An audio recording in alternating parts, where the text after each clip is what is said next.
The men and women in law enforcement save lives every day, and one local deputy is being recognized for his brave decision that kept one woman from dying by suicide.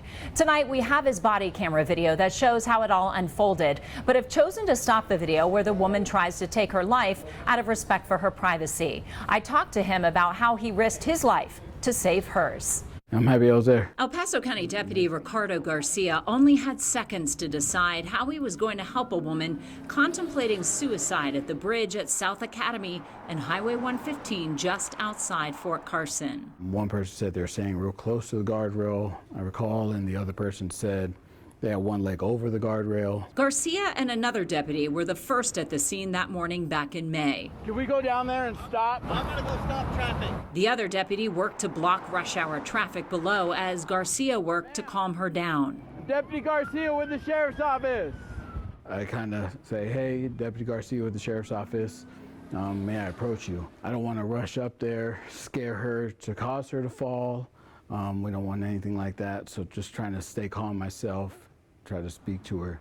What's going on? He says he knew from his crisis intervention training he had to build a rapport with her quickly. Can you climb back over for me and just talk to me about what's going on? Walked up to her, stood pretty close behind her, just explained to her, hey, you're important, what's going on? Talk to me about what's going on, why are you feeling this way? She briefly told me a couple things and then asked her to step over the rail to talk to me, and she refused. You're very important. I want you to understand that.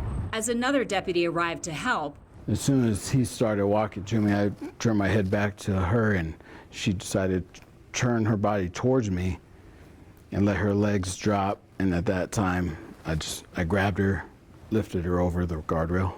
Relax, okay? It's okay. Saving her life. The other deputy said he was pretty much right behind me, is what he told me. He said he was ready to grab the back of my shirt just in case I was to fall. That's a pretty brave moment. It was. The whole scene unfolded in less than 2 minutes. I'm shaking. Here, man. Do what? I'm shaking right now. A few minutes later, he drove her to the hospital. You're at Memorial North. She was thankful. She said, thank you for catching me. And as he walked her into the hospital, he was thankful, knowing his mission to get her safely off that bridge was accomplished. I don't know if you'll remember our conversation, but I'll remember you. This I won't ever forget this.